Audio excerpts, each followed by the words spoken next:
श्री सद्गुरु देवाय नमः। भाइयों बहनों, करुणा ही धर्म का मूल है। जब मनुष्य किसी पीड़ित, असहाय या दुखी व्यक्ति की सहायता करता है, तब वह केवल मानव सेवा नहीं करता, बल्कि प्रत्यक्ष रूप से ईश्वर की आराधना करता है।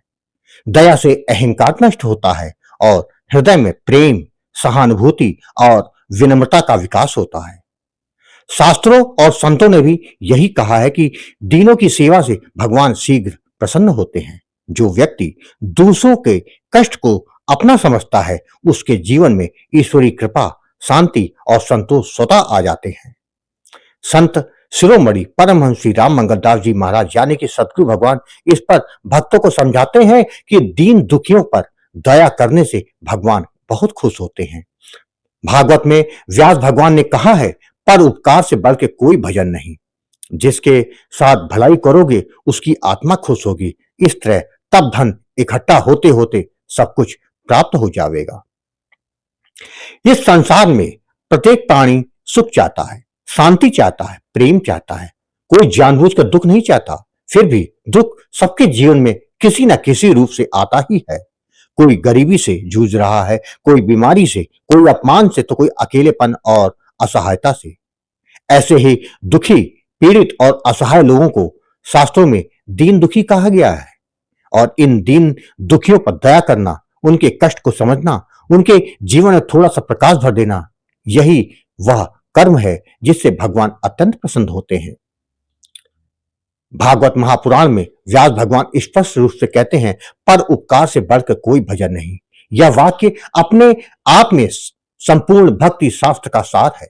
इसमें ना विधि विधान की जटिलता है, ना कठिन तपस्या का आग्रह, ना बाहरी आडंबर, केवल एक सीधा सा मार्ग। दुख, दूसरों के दुखों को अपना दुख समझना और यथाशक्ति उनकी सहायता करना। आज के समय में भक्ति को बहुत संकुचित अर्थों में समझ लिया गया है। लोग सोचते हैं भक्ति केवल मंदिर जाना, माला फेरना, दीप जलाना या कथा सुन लेना है। यह सब साधन है, साध्य नहीं। यदि इन सब के बाद भी हमारा हृदय कठोर बना है, यदि किसी भूखे को देख के हमारा मन ना पसीजे, यदि किसी रोते हुए को देख के हम मुंह मोड़ लें, तो ऐसी भक्ति केवल दिखावा बनकर रह जाती है। भगवान को ना तो हमारे बाहरी कर्मों की आवश्यकता है और ना ही हमारे धन वैभव की। उन्हें चाहिए हृदय की कोमलता, और यह कोमलता सबसे अधिक तब प्रकट होती है जब हम किसी दुखी के दुख को देखकर भीतर से व्याकुल हो जाते हैं। भगवान स्वयं करुणा के सागर हैं। राम, कृष्ण, शंकर, नारायण, सबके चरित्र करुणा से भरे पड़े हैं। श्री राम वन में रहते हुए भी निषाद से गले मिलते हैं, सबरी के झूठे बेर प्रेम से खाते हैं। श्री कृष्ण सुदामा के फटे पुराने वस्त्र में भी अपार प्रेम देखते हैं और बिना मांगे उसका जीवन बदल देते हैं।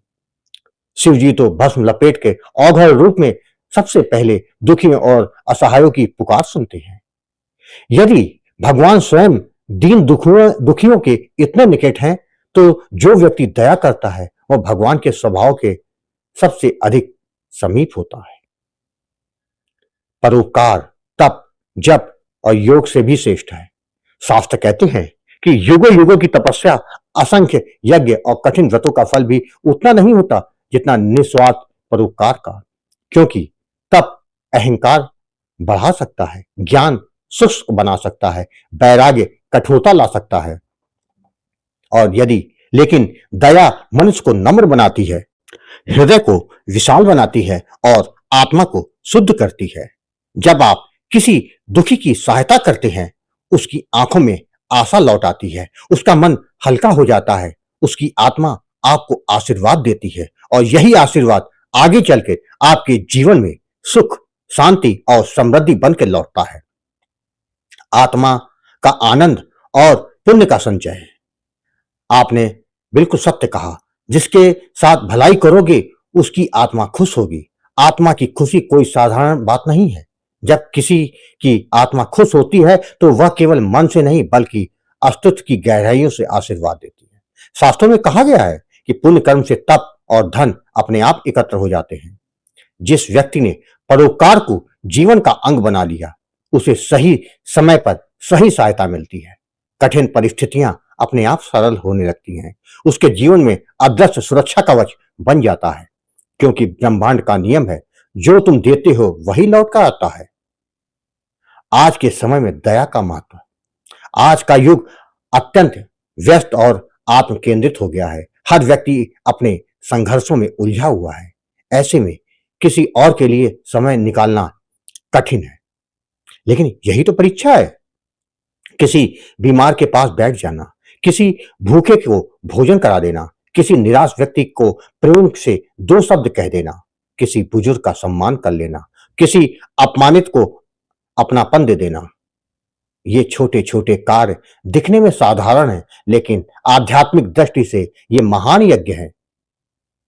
जिस व्यक्ति का जीवन केवल अपने लिए सिमटा होता है, वह चाहे कितना भी कमा ले, भीतर से खाली रहता है। और जो दूसरों के लिए जीना सीख लेता है, उसका जीवन अर्थ से भर जाता है। दया क्रोध को शांत करती है, ईर्ष्या को मिटाती है, भय को कम करती है, अहंकार को गलाती है और अंततः मनुष्य को भगवान से जोड़ देती है। यही सच्ची साधना है। यदि हम भगवान को पसंद करना चाहते हैं, तो किसी विशेष योग या कठिन तप की खोज मत कीजिए। अपने आसपास देखिए, कितने ही दीन दुखी आपको पुकार रहे हैं। उनकी पीड़ा को सुनिए, उनके आंसू पोंछिए, उनके जीवन में थोड़ी सी रोशनी भर दीजिए। यही है सच्चा भजन, यही है सच्ची पूजा और यही है सच्ची साधना। और यही वह मार्ग है जिस पर चलकर मनुष्य न केवल भगवान को बल्कि स्वयं को भी पा लेता है। यदि सदगुरु के वचनों ने आपके हृदय को छुआ हो, तो इस वीडियो को आगे जरूर भेजें। यह किसी एक आत्मा की दिशा बदल सकता है। वीडियो पसंद आया हो तो इसे सब्सक्राइब करें और लोगों में शेयर करें। जय जय सीताराम।